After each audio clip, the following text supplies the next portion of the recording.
방언에 관해서는 교파에 따라서 혹은 교역자들 사이에 견해의 차이가 상당히 있기 때문에 주님을 설교에서 잘 다루지 않는 경향이 있습니다.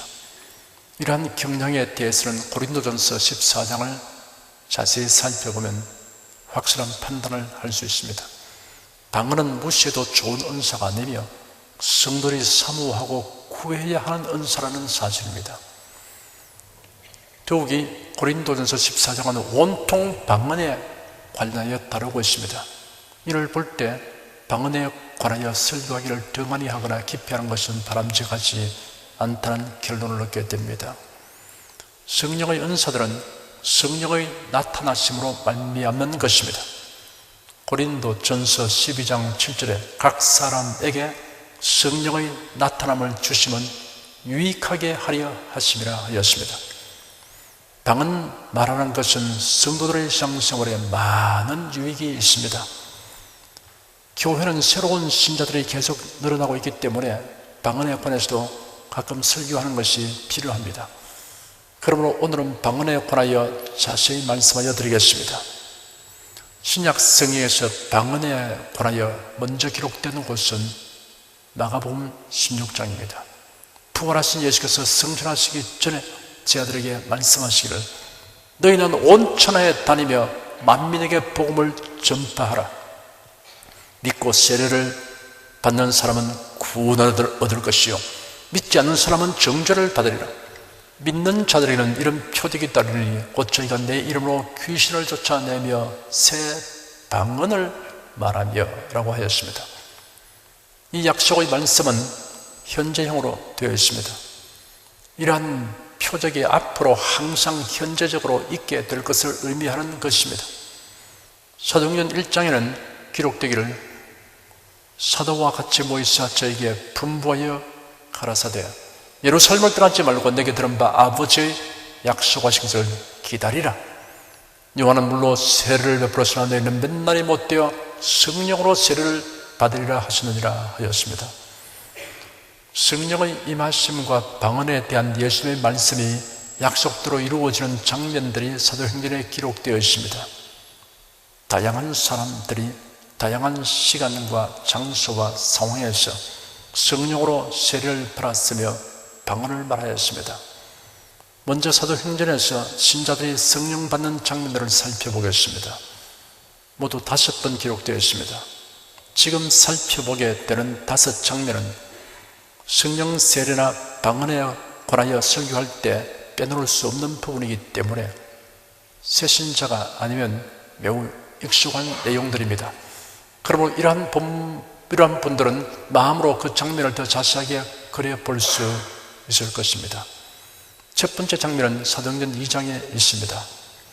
예수님의 분부대로 예수님의 제자들은 예루살렘에 모였습니다. 120여 명이 되었습니다.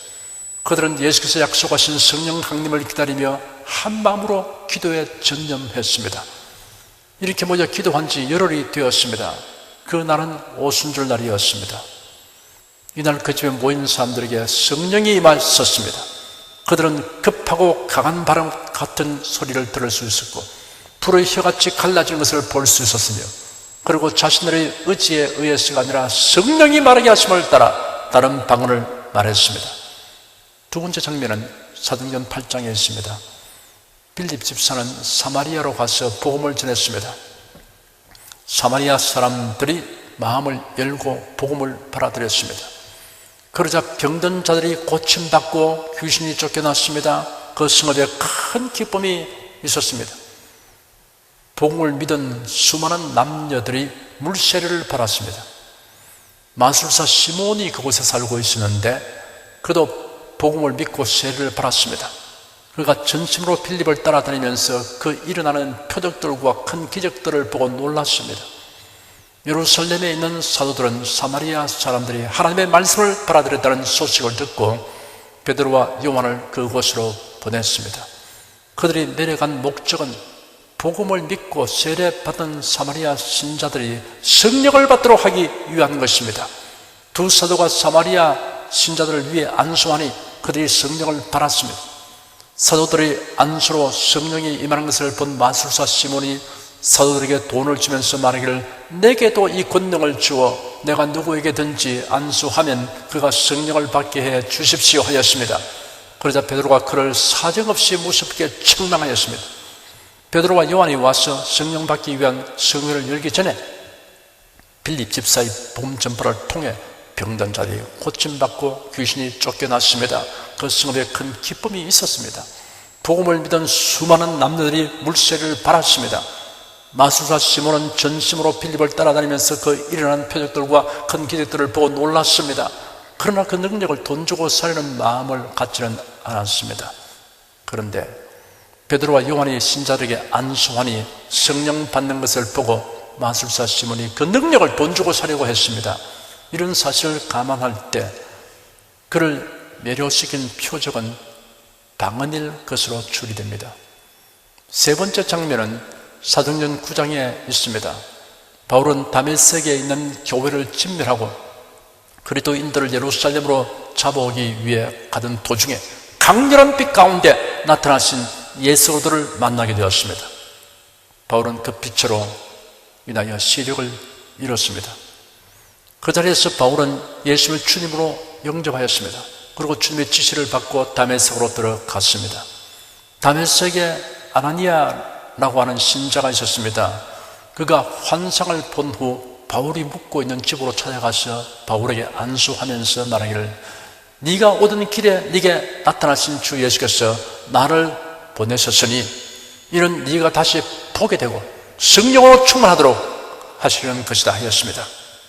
이날 바울이 성령을 받을 때 방언을 말했다는 기록은 없습니다. 그러나 바울은 고린도전서 14장 18절에서 말하기를 내가 너희 모든 사람보다 방언을 더 말함으로 하는 게 감사노라 하였습니다. 이 말씀은 바울이 성령으로 충만하게 되었을 때 방언을 말하게 된 것을 암시하고 있습니다. 네 번째 장면은 사도행전 10장에 있습니다. 백부장 고넬료를 포함하여 이방인들이 최초로 성령을 받는 장면이 기록되었습니다. 고넬료는 환상 중에 나타난 천사의 지시에 순종하여 하인들을 욥바로 보내어 베드로 사도를 모셔오게 하였습니다. 베드로 역시 주님께서 보이신 환상을 통해 이방인 고넬료의 초청을 받아들이는 것이 하나님의 뜻이라는 것을 확인하고 그의 집으로 갔습니다. 베드로가 고넬료의 집에 모인 사람들에게 복음을 전할 때 그들에게 성령이 임하셨습니다. 그때의 광경이 사도행전 10장 44절 이하에 기록되었습니다. 베드로가 이 말할 때 성령이 말씀 듣는 모든 사람에게 내려오시니 베드로와 함께 온 할례 바른 신자들이 이방인들에게도 성령 부어주심을 인하여 놀라니 이는 방언을 말하며 하나님 높임을 들음이르라. 이에 베드로가 가로되 이 사람들이 우리와 같이 성령을 받았으니 누가 능히 물로 세례 줌을 금하리요 하고 명하여 예수 그리스도의 이름으로 세례를 주라 하니라 하였습니다. 베드로와 그와 함께 왔던 할례 바른 신자들은 이방인들도 성령을 받는 것을 보고 놀랐습니다. 그 이유에 대하여 설명하기를 이는 그들이 방언을 말하며 하나님을 높이는 것을 들었기 때문이다 하였습니다. 베드로는 그들을 가리켜 말하기를 우리와 마찬가지로 성령을 받은 이 사람들이라고 하였습니다. 다섯 번째 장면은 사도행전 19장에 있습니다. 바울 사도가 제3차 전도 여행 중에 에베소를 방문하여 그곳의 신자들을 만났습니다. 바울은 그들에게 너희가 믿을 때 성령을 받았느냐라고 질문했습니다. 놀랍게도 그들은 성령이 있음도 듣지 못했다고 대답하였습니다. 바울이 그들에게 예수 그리스도와 연합됨을 의미하는 세례를 주었습니다. 그런 후에 그들에게 안수하니 그들 위에 성령이 임하심으로 방언도 하고 예언도 하였습니다. 바울은 그들이 방언도 하고 예언도 하는 것을 보고 그들이 성령을 받은 것을 알게 되었습니다. 이상과 같이 사도행전에 기록된 신자들이 성령 받는 5장면에서 3번은 성령을 받을 때 방언을 말했다는 아주 분명한 증거들이 있습니다. 나머지 경우들에도 방언을 말하는 것으로 추정되는 상황적 증거가 있습니다. 그러나 성령 세례 받으면 반드시 방언으로 말하게 된다고 단정할 수 없습니다. 다만 선입관이나 편견을 버리고 이러한 사례들을 살펴보면 성령세를 받을 때 가장 많이 나타나는 현상이 방언이라고 말할 수 있습니다. 지금까지 살펴본 성령세례는 고린도전서 12장 13절에 우리가 유대인이나 헬라인이나 종이나 자유자나 다 한 성령으로 세례를 받아 한 몸이 되었고 또 다 한 성령을 마시게 하시느니라 라는 말씀에 언급된 성령세례와는 구별된 성령세례입니다. 이제부터 방언에 관하여 자세히 설명하여 드리겠습니다. 먼저 방언에 대한 비성경적인 견해와 주장에 대하여 말씀하여 드리겠습니다. 첫째, 고린도전서 12장에 기록된 성령의 은사들 중에 방언과 방언 통역의 은사는 마지막에 기록되어 있으니 별로 중요하지 아니한 은사다라는 주장입니다. 그 주장은 옳지 않습니다. 기록되어 있는 순서가 그 중요성의 차례를 의미한다고 단정할 수 없습니다. 발이 몸의 끝에 있기 때문에 중요치 않다거나 불필요하다고 말하는 사람은 없습니다. 하나님께서 주신 은사는 다 귀한 것입니다. 그 중에 어느 은사는 무가치하다거나 중요하지 않다는 견해와 주장은 성경에 합당하지 않습니다. 성경에 성령의 은사를 가리켜 성령의 나타남이라고 형용했습니다. 방언도 성령의 나타남으로 말미암는 것입니다. 고린도서 12장 7절에 각 사람에게 성령의 나타남을 주시면 유익하게 하려 하심이라 하였습니다. 둘째, 방언은 외국어 중에 하나다라는 주장입니다. 오순절날 120여 명 제자들이 성령을 받고 방언을 말하였는데 이에 관하여 기록하기를 저희가 다 성령의 충만함을 받고 성령이 말하게 하심을 따라 다른 방언으로 말하기를 시작하니라 하였습니다. 배워서 말한 외국어가 아니라 성령이 말하게 하심을 따라 말하는 것입니다. 고린도전서 14장 2절에 설명하기를 방언을 말하는 자는 사람에게 하지 아니하고 하나님께 하나니 이는 알아듣는 자가 없고 그 영으로 비밀을 말함이니라 하였습니다. 오순절날 예루살렘의 한 집에서 120여 명이 일제히 방언을 말하는 것을 듣고 사람들이 무슨 일인가 하고 운집하였습니다. 경건한 유대인들이 오순절 절기를 맞이하여 천하 각국으로부터 와서 예루살렘에 머물고 있었습니다. 그들이 말하기를 보아라, 이 말하는 사람이 다 갈릴리 사람이 아니냐? 우리가 우리 자신이 각각 태어난 곳의 말로 듣고 있으니 어쩐 일인가? 우리는 저들이 하나님의 큰 일들을 말하는 것을 우리 자신들의 말로 듣고 있다 하였습니다. 120여 명이 각 나라 말을 한 것이라기보다 듣는 사람들이 자기가 사용하는 나라 말로 듣게 된 것입니다. 듣는 사람들에게 하나님의 기이한 능력이 작용했던 것입니다. 120여 명이 각기 다른 나라 말로서 일세 소리되어 말한다면 듣는 사람들이 그 중에서 자기 나라 말을 선별하여 알아들을 수 있는 가능성은 희박합니다. 더욱이 하나님의 큰 일들을 말하는 것을 듣고 있었으니 완전한 메시지를 들을 수 있었던 것입니다. 그러니 말하는 사람이 각 나라 말을 하는 것이 아니라 듣는 사람에게 하나님의 기이한 능력이 작용했던 것이 분명합니다. 방언이 세상 나라의 언어라고 한다면 해당되는 언어를 사용하는 사람은 누구나 알아들을 수 있고 통역할 수 있습니다. 그런데 성경 어디에도 방언을 배워서 말하고 통역하라고 하는 말씀은 없습니다. 방언 통역의 은사가 임할 때만이 통역할 수 있습니다. 그러므로 방언을 말하는 자는 통역하기를 기도하라 하였지 그 말을 배워서 통역하라고 말씀하시지 않았습니다.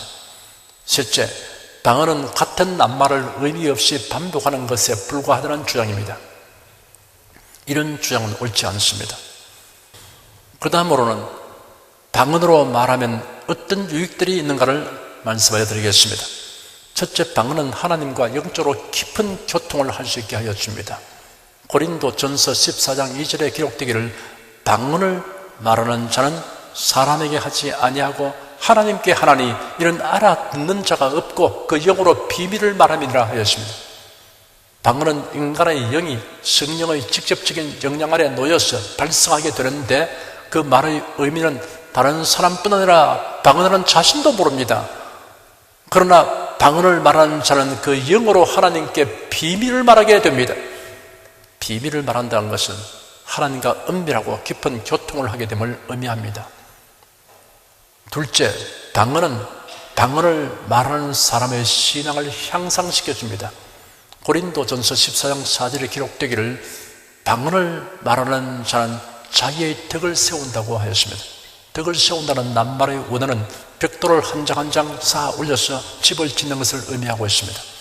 그러므로 방언은 개인의 영적 덕성을 높이 쌓는 수단이 됩니다. 다른 사람을 자신의 영적 상태 이상으로 이끌어 줄 수는 없습니다. 마치 벽돌을 쌓는 벽돌공이 자기 키보다 더 높이 벽돌을 쌓아 올릴 수 있는 것과 같습니다. 방언으로 기도하면 자기의 덕을 쌓아 올려갑니다. 셋째, 방언 통역이 있을 때는 방언이 교회의 덕을 세우게 됩니다. 많은 사람들이 모임의 덕을 세우게 됩니다. 방언은 말하는 사람이나 듣는 사람이 그 뜻을 알지 못합니다. 그 영으로 비밀을 말하기 때문입니다. 그러나 성령께서 통역하는 은사를 주시면 알아들을 수 있는 말로 통역할 수 있습니다. 방언을 통역하면 하나님의 말씀을 전달하는 예언과 같은 효과를 얻게 됩니다. 넷째, 방언은 우리의 영이 기도와 찬미를 하는 수단이 됩니다. 고린도전서 14장 14절과 15절에 기록되기를 내가 만일 방언으로 기도하면 나의 영이 기도하거니와 나의 마음은 열매를 맺히지 못하리라. 그러면 어떻게 할꼬? 내가 영으로 기도하고 또 마음으로 기도하며 내가 영으로 찬미하고 또 마음으로 찬미하리라 하였습니다. 영으로 기도하는 것은 마음이 이해하지 못하는 말로서 기도하는 겁니다. 일상적인 언어로 하는 것이 아니기 때문에 마음에 아무 깨달음이 없습니다. 이는 방언으로 기도하는 것을 말합니다. 방언은 신자들이 영으로 기도하고 영으로 찬송하게 하여 줍니다. 신앙생활에는 기도와 찬미를 빼놓을 수 없습니다. 우리는 일상생활은 언어로 기도하고 찬미합니다. 그런데 거기에 더하여 비록 그 뜻을 알지 못해도 하나님께 비밀을 말하는 방언으로 기도하고 찬미한다면 우리의 신앙생활은 더욱 깊고 풍요롭게 됩니다. 영으로 기도하는 것은 우리의 마음으로 표현할 수 없는 것을 기도하는 것입니다. 방언은 우리가 시공의 제한으로 인해 알지 못하는 것까지도 하나님께 도움을 구할 수 있게 하여 줍니다. 로마서 8장 26절과 27절에 기록되기를 이와 같이 성령도 우리 연약함을 도우시니 우리가 마땅히 빌 바를 알지 못하나 오직 성령이 말할 수 없는 탄식으로 우리를 위하여 친히 간구하시느니라. 마음을 감찰하신 이가 성령의 생각을 아시나니 이는 성령이 하나님의 뜻대로 성도를 위하여 간구하심이니라 하였습니다. 우리는 마땅히 기도해야 할 것을 다 알지 못합니다. 우리의 육체와 정신의 능력에는 한계가 있습니다. 다른 사람의 사정뿐 아니라 자기의 사정도 우리가 다 알지 못합니다. 이것이 우리 이성의 한계입니다. 영으로 기도하는 방언 기도는 자신이 알지 못하는 사정까지도 하나님께 아뢰게 합니다. 성령께서 우리의 연약함을 도우셔서 하나님의 뜻대로 간구하게 하여 주십니다. 우리가 일상으로 사용하는 언어에 곡조를 붙여 찬송하듯이 방언에 곡조를 붙여서 부르면 방언 찬송입니다. 방언 찬송 역시 자신의 이성이 인색하지 못하는 것까지 찬송할 수 있게 합니다. 성도 여러분은 모두 마음으로 기도하고 영으로 기도하고 마음으로 찬미하고 영으로 찬미하시기 바랍니다. 다섯째, 방언을 말할 때 우리의 심령이 상쾌함과 안식을 느끼게 됩니다. 오랜 시간을 지치지 않고 할 수 있는 기도가 방언 기도입니다. 우리가 기도할 때 단어를 찾아가면서 문장을 만들어가면서 그렇게 기도하면 한계쯤에 도달하게 됩니다. 더 이상 기도할 말도 없고 마음도 피곤하게 됩니다. 방언 기도는 영으로 하는 기도이기 때문에 우리 심령이 지치지 않고 상쾌함과 안식을 얻게 됩니다. 영으로 하는 방언 기도는 힘들지 않고 얼마든지 오래 할 수 있습니다. 살펴본 대로 방언으로 기도하는 것은 이렇게 많은 유익이 있습니다. 끝으로 방언을 말하는 사람이 유의할 사항들을 말씀해 드리겠습니다. 첫째, 방언으로 대표 기도를 해서는 안 됩니다. 방언하는 자는 사람에게 하지 아니하고 하나님께 하나니 이는 알아듣는 자가 없고 그 영으로 비밀을 말함이라 했습니다. 둘째, 방언으로 설교하려고 해서는 안 됩니다. 교회에서 네가 남을 가르치기 위하여 깨달은 마음으로 5마디 말을 하는 것이 1만 마디 방언으로 말하는 것보다 나으리라 하였습니다.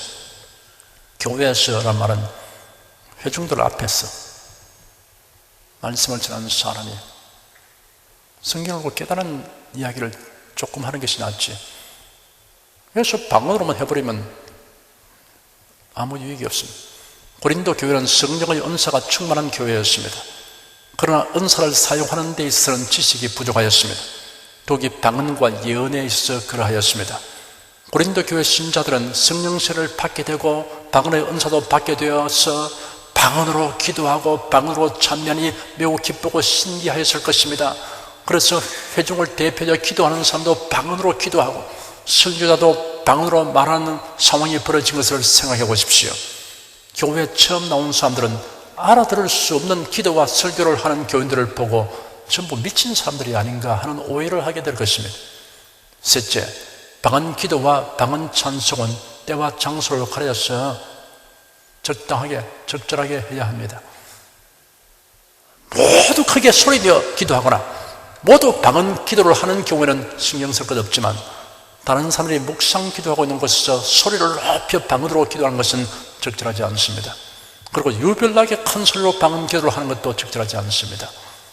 절제하여 나직하게 방언으로 기도해야 합니다. 비단 방언 기도가 아니더라도 그러합니다. 기도할 때 다른 사람을 배려해야 합니다. 사도 바울은 고린도 교회 신자들에게 방언을 말할 때 유의해야 될 것에 대하여 자세히 가르쳤습니다. 성도들 개인과 교회의 유익을 위하여 알아야 할 것과 지켜야 할 질서를 가르쳤습니다. 방언이 무익하다거나 방언 말하기를 금하는 것이 아니었습니다. 고린도전서 12장 30절에는 모두가 방언으로 말하겠는가? 라는 질문을 했습니다. 이런 방언에 대한 부정적인 질문이 아닙니다. 모든 신자가 다 방언으로 말해야 하는 것이 아니다 라는 뜻입니다. 바울 사도는 신자들이 예배 모임에서 방언 말하는 경우에 유의해야 할 점들을 가르쳤습니다. 그러다 보니 듣는 자들이 자칫하면 오해하여 방언에 대하여 거부감을 가지게 될 우리가 있었습니다. 그러므로 이런 오해를 차단하기 위하여 나는 너희가 다 방언 말하기를 원하노라 되었습니다. 그리고 내가 너희 모든 사람보다 방언을 더 말함으로 하나님께 감사하노라 하였습니다. 그리고는 단호한 어조로 그런 즉 내 형제들아 방언 말하기를 금하지 말라 하였습니다. 사도 바울은 너희가 다 방언 말하기를 원한다는 소원을 피력게 했습니다. 아울러 자신이 다른 모든 사람보다 방언을 더 말함으로 하나님께 감사를 표명했습니다. 그리고는 방언 말하기를 금하지 말라고 명령하였습니다. 성도 여러분은 바울 사도의 이러한 소원과 감사와 명령에 깊이 공감하면서 방언 말하는 유익을 한껏 누리시기를 축원합니다. 기도하겠습니다. 성령의 나타남으로 여러 가지 은사를 교회 성도들에게 주신 것을 감사합니다.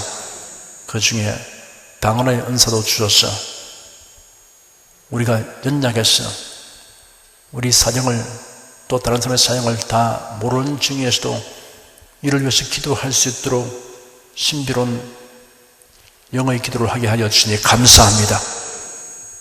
하나님과 비밀을 말하는 깊은 교통을 하게 하시니 감사합니다. 우리 온 손이 다 신령한 은사를 사모하게 도와주시고 그 은사를 구하여 골고루 풍족하게 은사를 받아서 저희 신앙생활에 놀라운 발전이 있게 도와주시옵소서. 모두 다 방언으로 기도할 수 있게 하여 주시옵소서.